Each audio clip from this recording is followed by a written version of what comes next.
I was in the prep kitchen, sweat sticking my hair to the back of my neck. It was the night before the final Golden Whisk competition. The biggest moment of my culinary career. My station was a mess of herbs and reductions. My focus absolute. Then, my phone buzzed on the steel shelf. It was a text from my mother. "Kimberly. Honey. Dad and I can't close the restaurant for your competition. We have to launch Lauren's new wine menu that same night. It's just unfortunate timing. We'll celebrate with you after." I stared at the screen. Unfortunate timing. Seconds later, another notification. My sister, Lauren, 21, had just posted a glittering selfie on Instagram. The caption, "Big night. So excited for the launch. Have you ever been forced to become invisible so someone else could shine? Let me know your story down in the comments." I didn't cry. I didn't beg. I looked at the text message. Then, at my own faint reflection in the stainless steel door of the prep kitchen fridge. My eyes were tired. I glanced at the menu plan I'd pinned to the wall, a safe, modern, deconstructed dish designed to impress the judges, and, if I'm honest, to finally get the approval of my parents. I took a deep breath, the smell of bleach and old thyme filling my lungs. Then I picked up my phone and typed back a simple, two-word reply. "Enjoy the launch." I didn't wait for an answer. I powered my phone off and slid it into my locker. Then, I walked over to my prep plan, ripped it off the wall, and threw it in the trash. From the bottom of my bag, I pulled out a heavy, leather-bound notebook. The cover was cracked and stained. The pages yellowed. It was my grandmother Evelyn's recipe book. I flipped past the easy stuff, past the restaurant's current menu, to a page near the back. One stained with what looked like wine and butter. It was her signature dish. A complex, classic heritage stew. The one my father, Brian, called peasant food, and my mother, Kimberly, called too old-fashioned for their brand. A cold, decisive smile touched my lips. This would be my retaliation. To understand why, you have to understand my family. In our family restaurant back in Oregon, you were one of two things. You were either front of house or back of house. Front of house was where the spotlight lived. It was laughter. It was charisma. It was shaking hands with politicians and charming the wine critics. My little sister, Lauren, was born for the front of house. I was born in the back. I was the smell of onions and hot metal, the clang of pots, the quiet hum of the walk-in freezer. I was the one who knew how to fix the dishwasher when it choked, how to break down a whole hog, how to make the sauces that my father proudly sent out to the dining room. I was the engine, hidden in the dark. I still remember my 12th birthday. It was a brutal Saturday night shift. I'd been on the dish pit for 4 hours. My hands raw. When my parents finally brought out a cake from the cooler, the dining room burst into song. I dried my hands on my apron and walked out, assuming, just for a second, it was for me. But the cake, a beautiful 3-layer confection, had thick pink icing that read, "Congratulations, Lauren." My sister had won a middle school public speaking competition that week. I stood there, smelling like dish soap, as everyone clapped for her. My mom, Kimberly, saw my face and hurried over, giving me a gentle pat. "Oh, honey, we just thought we'd use this one for both. It's just easier than getting two. You know, go ahead and blow out a candle." So I did. I clapped for Lauren with everyone else, and ate a slice of her congratulations. But the real symbol of my place in the family wasn't a cake. It was table number 1. Table number 1 was the big, round oak table in the center of the dining room. It was reserved for us, the family, but in reality, it was reserved for my parents, and for Lauren, and for whatever important guests they were entertaining. My spot. Well, I learned quickly that my spot was optional. I'd come to the table after a shift, and my father, Brian, I would already be pouring wine for a food critic or a local politician. He'd see me and say, "Oh, Scarlett, we're a little tight tonight. Just grab a stool at the bar. Would you?" My place setting, the unused place setting, was the first one to be cleared to make room. The napkin, the polished silverware, the empty water glass, all swept away in one smooth motion by a busboy. I learned to stop even trying to sit down. I learned that my presence was disposable. I'd just eat standing up in the kitchen, by the heat of the pass. Listening to their laughter float in from the dining room. The only person who ever saw me was my grandmother, Evelyn. She was the one who had started the restaurant from nothing. With just that leather-bound book of recipes, she'd been pushed to the side. 2. Once my parents decided her food wasn't modern enough for their new brand, she'd find me in the dry storage room, practicing my knife cuts on potatoes that were destined for the trash. She wouldn't say anything for a while. Just watch. Then she'd take the knife from my hand. "No, child," she'd say, her voice like rough silk. "Your wrist is too tight. Let the blade do the work." She taught me everything. How to clarify butter until it was liquid gold. How to build a sauce for 3 days until it was deep and complex. How to respect the old techniques. "Don't you ever let them confuse style with skill?" She'd whisper to me, while we shelled peas. "Your sister and your parents, they have style. It's loud. It's flashy. And it fades. You have skill. That stays." She was the reason I applied to the Culinary Institute in New York. She paid the first semester's tuition from her own small savings. "Go," she said. "Go build a table of your own." And now, here I was. The night before the final competition, I was exhausted, practicing the heritage stew, my hands aching, when my phone, which I'd turned back on, rang. It was Lauren. Her voice was bright and airy, like champagne bubbles. "Hey," she said. "You're really stressing Mom and Dad out. You know." I stopped stirring. "What are you talking about?" "Lauren, this whole competition thing. You're making them feel guilty. Tonight's wine launch is critical for my brand. The entire restaurant's success depends on me right now." I gripped the wooden spoon. "This is my final. This is for the golden whisk. This is important to me." Pause. Then I heard her laugh. A light, tinkling sound that always made my stomach clench. "Right. A school award. Scarlett. Come on. This is the real world. Just relax. Have fun with your little cooking project." She hung up. A little cooking project. I used to think it was just favoritism. But years later, I read about dysfunctional family psychology. I learned about the golden child and the scapegoat. In these broken systems, for the golden child like Lauren to exist, there has to be a scapegoat, someone to carry the family's burdens, to absorb the blame, to be the darkness, so the star can shine brighter. I wasn't just being overlooked. I was a necessary sacrifice. My failure, Miss Smallness, was required for her to be the main character. I looked at the bubbling pot of stew. Her words didn't make me sad. They made me cold. "A little cooking project," I whispered to the empty kitchen. "Okay. Let's see."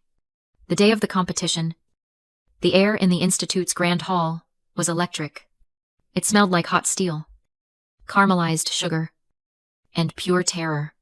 Famous judges, chefs I had only seen on television, walked between the stations in their perfect white coats, clipboards in hand. Live stream cameras from food blogs and culinary magazines hovered, capturing every frantic whisk, every nervous wipe of a brow. My best friend, Megan, stood in the small audience section. She'd flown to New York on her own dime. As I set up my station, she came over to the barrier. "You're the only one here without a cheering section," she whispered, her eyes scanning the other families holding signs. I glanced over at the 3 seats I had reserved near the front. One was for Megan.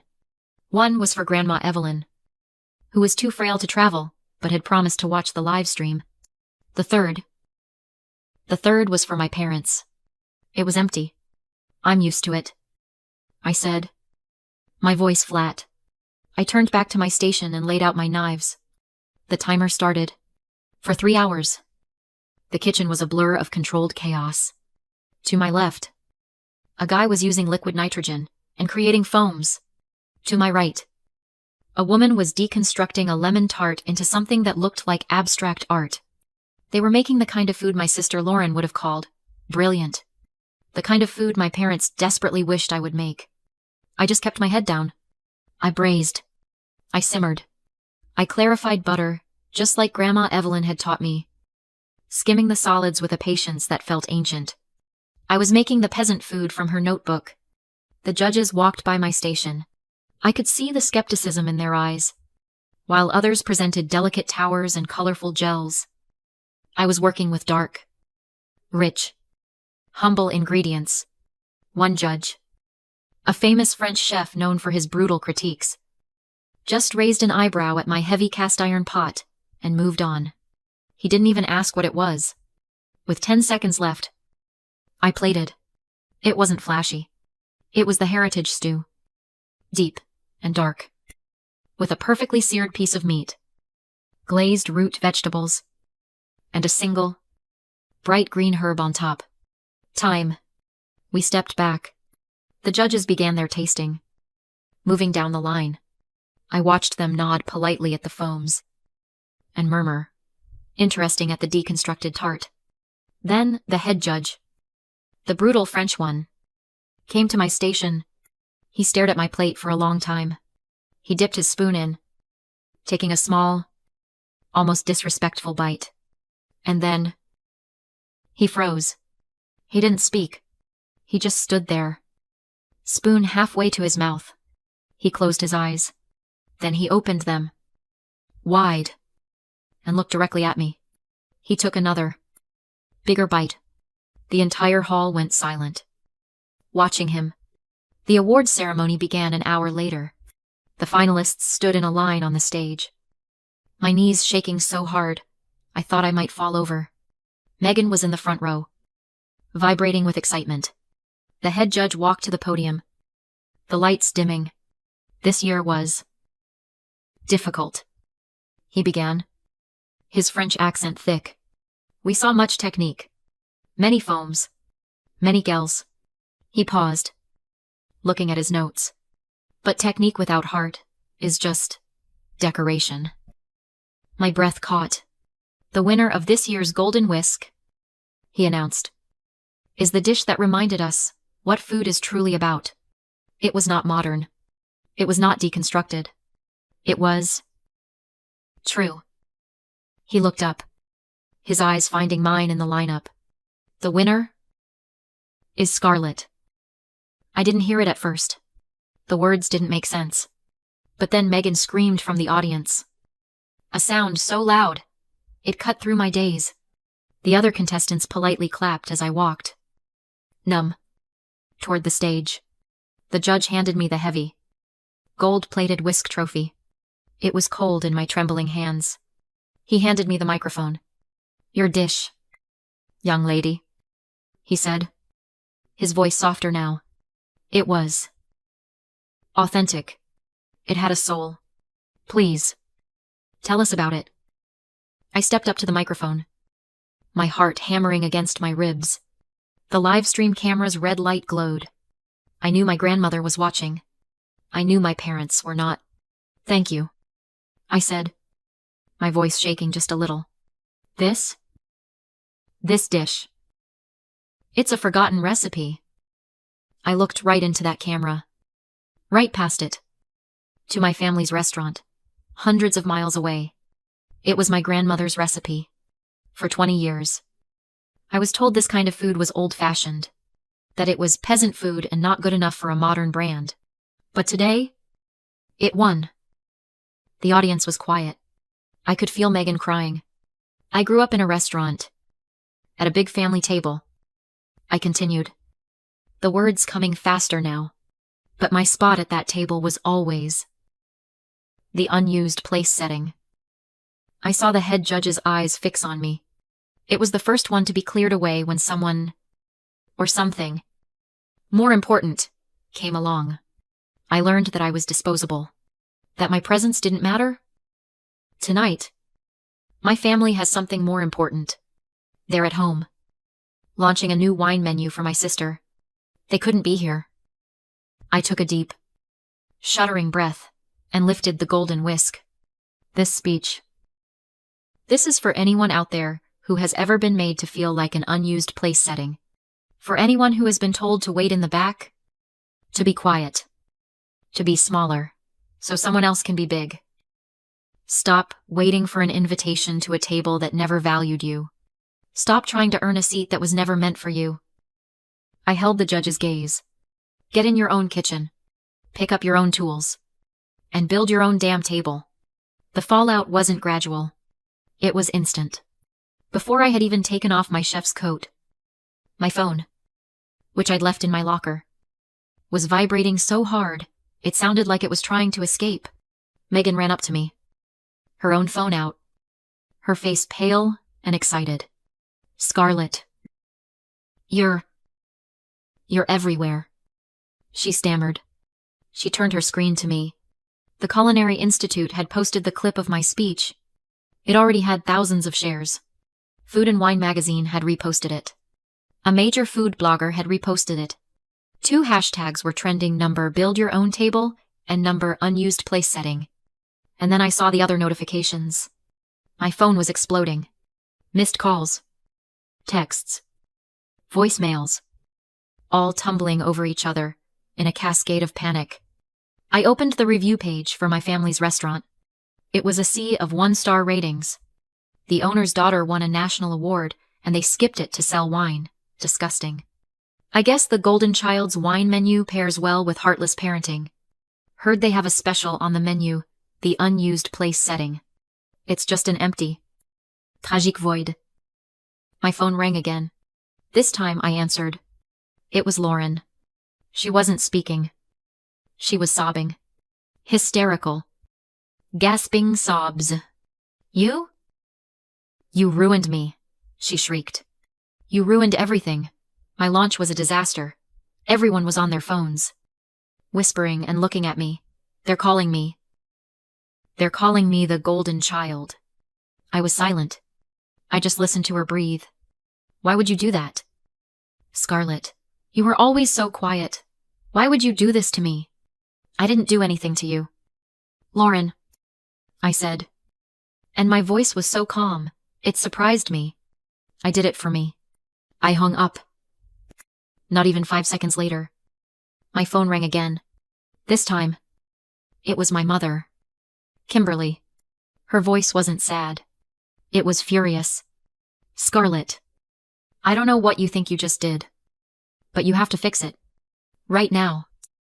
Fix what? Mom. This spectacle. You've embarrassed us. Our restaurant's reputation is in shreds. You made us look like monsters. You need to post a retraction. Say you were emotional. Say you misspoke. Say we're a loving family. I stood there in the echoing hallway of the Institute, the heavy golden whisk trophy in my other hand. I looked at its shining, gold-plated surface. I didn't make you look like anything.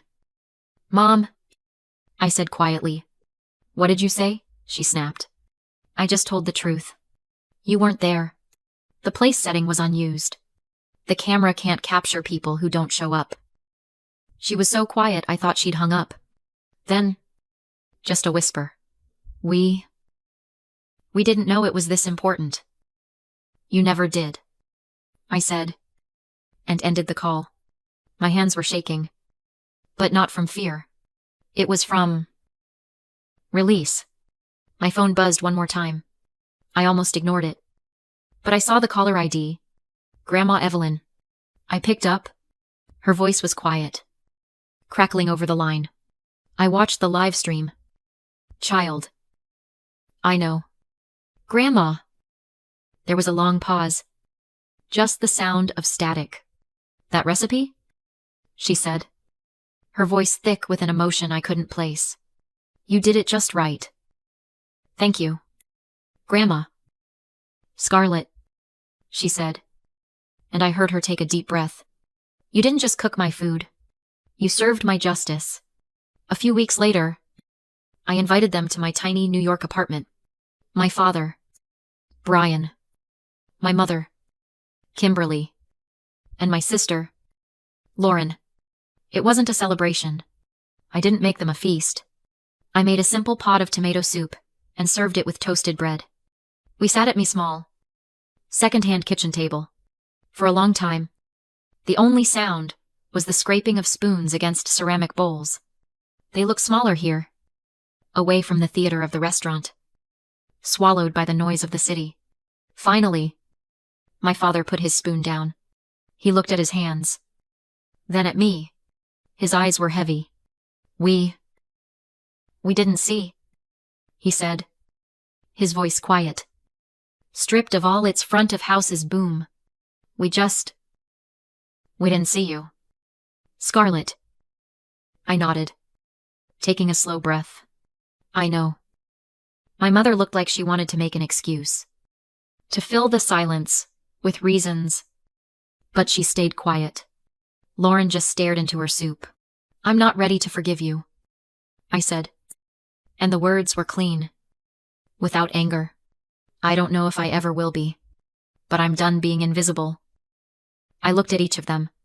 From now on, you either show up, or you don't. The choice is yours.